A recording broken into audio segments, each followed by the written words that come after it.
నమస్తే ప్రేక్షకులకు దసరా శుభాకాంక్షలు. ఇప్పుడు దసరా అంటే ఏంటి, దసరా అసలు ఎలా వచ్చింది, ఆ రోజు మనం ఏం చేస్తాము, ఉత్తరాది వారు ఎలా జరుపుకుంటారు, దక్షిణాది వారు ఎలా జరుపుకుంటారు.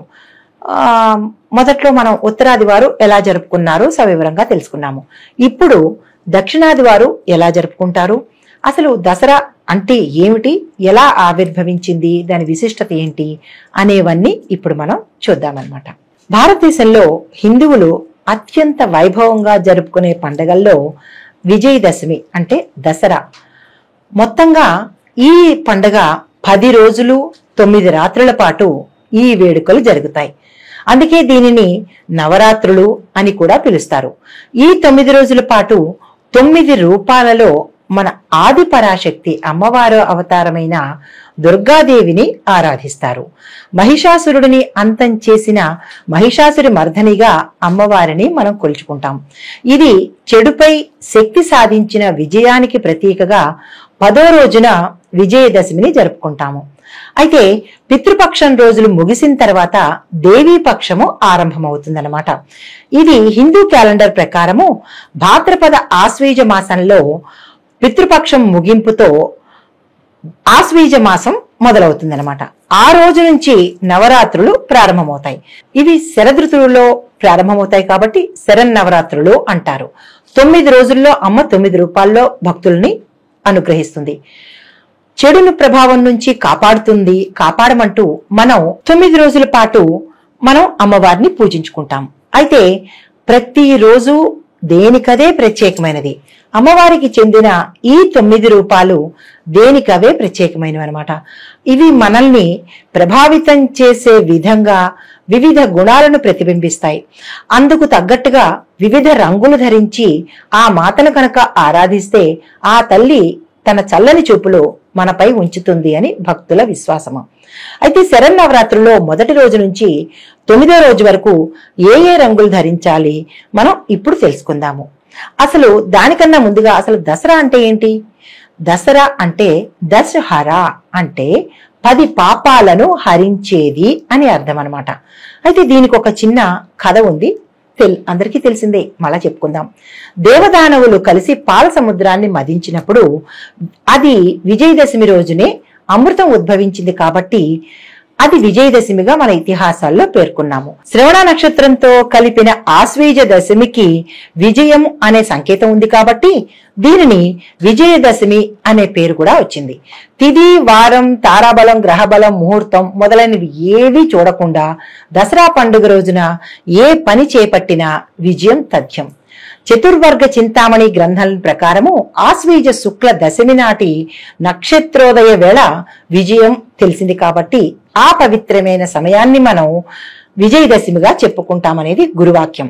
అయితే మన హిందువులు జరుపుకునే ముఖ్యమైన పండుగల్లో దసరాకి విశిష్టమైన ప్రాముఖ్యత ఉంది అని మన పురాణాలు చెప్తున్నాయి. ఆశ్వీజ మాసంలో ఈ పండుగను 10 రోజులు జరుపుకుంటారు. చెడు మీద మంచి సాధించిన విజయానికి గుర్తుగా దసరా పండుగను విజయదశమిగా పిలుస్తారు. అయితే ముందుగా నవరాత్రులు దుర్గా పూజ చేసుకుంటాము. పురాణాల ప్రకారము ఆశ్వీజ మాసం శుక్లపక్ష దశమి రోజున విజయదశమిగా వస్తుంది. అయితే ఈ దశమి రోజున రాముడు రావణాసురుడిపై విజయాన్ని సాధించాడు కాబట్టి విజయదశమిని ఆధ్యాత్మికవేత్తలు, ఋషులు, మన పురాణాలు చెప్తున్నాయి. అంతేకాకుండా పాండవులు వనవాసం వెడుతూ జమ్మి చెట్టుపై తమ ఆయుధాలు తిరిగి తెచ్చుకున్న రోజుగా కూడా చెప్తూ ఉంటారు. రావణ వధ జమ్మి చెట్టుకు పూజ చేయడము మన ఆచారంగా ఉంది. అయితే జగన్మాత దుర్గాదేవి మహిషాసురుణ్ణి 9 రోజుల పాటు యుద్ధం చేసి ఆయన్ని వధించిన రోజును 10వ రోజును ప్రజలందరూ సంతోషంతో ఈ పండుగ జరుపుకుంటారు. బ్రహ్మదేవుని వరాల వల్ల అతడు వరగర్వితుడై మహిషాసురుడు దేవతలతో ఘోరమైన యుద్ధం చేసి వారిని ఓడించి పదవి చేపట్టాడు అని ఆధ్యాత్మిక గ్రంథాలు చెబుతున్నాయి. అయితే దుర్గాదేవి త్రిమూర్తుల అంశగా చెప్తారు. అది ఎట్లాగో చూద్దాం.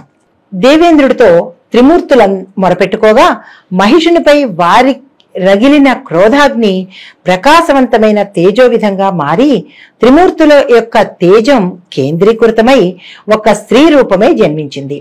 శివుని తేజం ముఖంగాను, విష్ణువు తేజం బాహువులుగాను, బ్రహ్మ తేజము పాదాలుగాను కలిసి ఒక మంగళమూర్తి అవతరించింది. ఆమె దుర్గాదేవి. 18 బాహువులు కలిగి ఉన్నది. ఆమెకు శివుడు శూలమును, విష్ణువు చక్రమును, ఇంద్రుడు వజ్రాయుధమును, వరుణదేవుడు పాశమును, బ్రహ్మదేవుడు అక్షమాలను, హిమవంతుడు కమండలము సింహమును వాహనంగా ఇచ్చారు అని దేవీ భాగవతంలో చెప్పబడింది.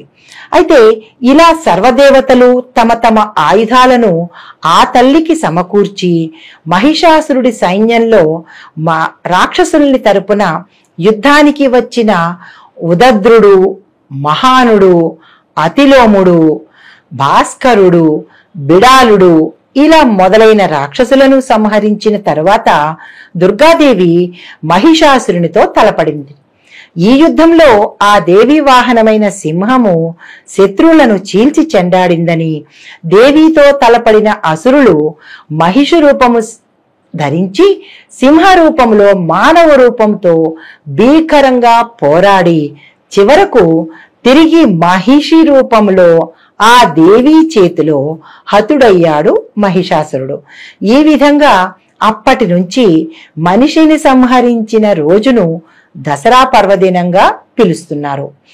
అదే మనకి క్రమంగా విజయదశమిగా ప్రసిద్ధి చెందింది. సాధారణంగా విజయదశమి నాడు శ్రవణ నక్షత్రం రోజు వస్తుంది అంటారు. ఈ శ్రవణ నక్షత్రము చెవి ఆకారంలో ఉంటుంది కనుక ఈ రోజు కొత్త విద్యలు ఏమైనా నేర్చుకుంటే చాలా మంచిది అని పెద్దలు చెప్తారు. అలానే ఈ రోజు జమ్మి చెట్టును పూజించడం వల్ల లక్ష్మీప్రదమని మన పురాణాలు చెబుతున్నాయి.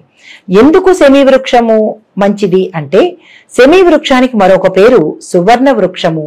అది సువర్ణాన్ని కురిపిస్తుంది అని మన శాస్త్రాల్లో చెప్పారు. అయితే జమ్మి చెట్టు, శమీ వృక్షము, సువర్ణ వృక్షము ఈ మూడు ఒకటే కాబట్టి ఆ ఆకులను ఇంట్లోని పూజా స్థలంలో నగదు పెట్టెలో ఉంచుతారు. దీనివల్ల ఏంటి అంటే ధనము వృద్ధి అవుతుంది అని మన పెద్దలు చెప్పిన శాస్త్రవచనము. అయితే ఇది శమీ వృక్షము బంగారాన్ని ఇస్తుంది అని అనడమే కాకుండా మన ఆయుర్వేదంలో వృక్షశాస్త్రంలో చెప్పబడింది ఏంటంటే మన ఆయుర్వేదానికి సంబంధించిన వివిధ రోగాలను ఈ జమ్మి చెట్టు నయం చేస్తుంది కాబట్టి మరొక పేరుగా దీన్ని సువర్ణ వృక్షము అంటారు. నమస్తే.